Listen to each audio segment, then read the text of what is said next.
কে বলেছে তুমি কে আমি কে ইতিহাস মিশে যাচ্ছে। বন্ধুরা আমরা জানিয়ে দিতে চাই রক্ত যখন নিয়েছি আমরা ইতিহাস পাল্টাতে দেব না। রক্তের ইতিহাস রক্ত দিয়ে পুনরুজ্জীবিত করা হবে। স্বাধীন হওয়ার পর সেই যে মুক্তিযুদ্ধের চেতনা দাঁড় করেছিল তার উপর নির্ভর করে ইতিহাস বিকৃত করে আমাদেরকে একটি শাহবাগ ইতিহাস দেওয়া হয়েছিল। আমরা আবারও সেই ইতিহাস বিকৃত চাই না। তুমি কে আমি কে, তুমি কে আমি কে, কে বলেছে ফাঁসি ফাঁসি ফাঁসি চাই, গুলি হাসিনার ফাঁসি চাই, ফাঁসি ফাঁসি ফাঁসি চাই। ছাত্র জনতার রক্তের ইতিহাস যেই স্লোগানের মধ্য দিয়ে মোড় ঘুরে গিয়েছে আন্দোলনে, যেই স্লোগানকে কেন্দ্র করে অর্জিত হয়েছে আমাদের বিজয় অর্জনের পরে কিছু সংখ্যক লোক আমাদের প্রাণের স্লোগান, আমাদের দ্রোহের স্লোগানকে বদলে দেওয়ার অপচেষ্টা চালাচ্ছে। যেই স্লোগানের পরের দিন আমার ভাই বোনেরা ছাত্রলীগের হাতে মার খেয়েছে, যেই স্লোগানকে কেন্দ্র করে জ্বলে উঠেছে পুরো বাংলাদেশ, সেই স্লোগানকে স্বীকার করতে এত হীনমন্যতা কেন এত হীনমন্যতা?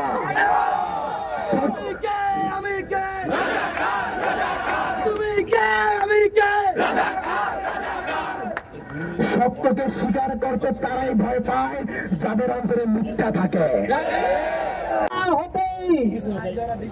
ইতিহাস বিকৃতির মহোৎসব শুরু করেছে একদল অপতৎপরতাকারী।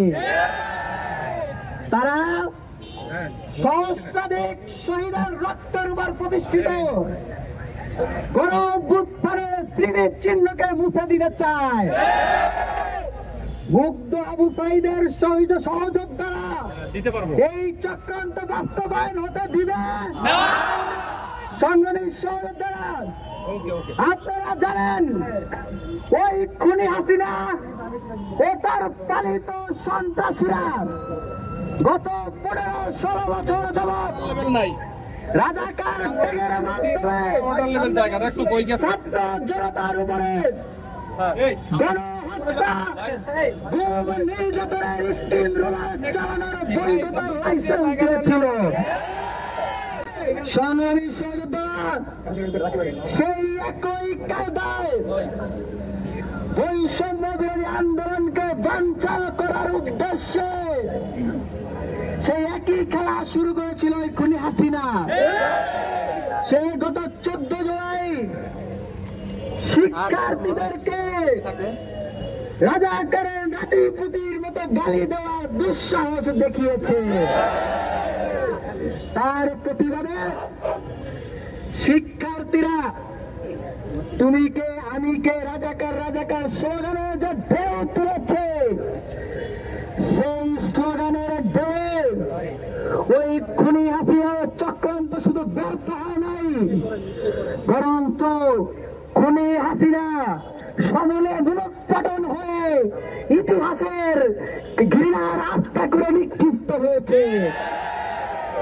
জানেন না আপনারা যে ধরনের ইতিহাস বিকৃতি করার কাজে লিপ্ত হয়েছেন, এখনো সময় আছে।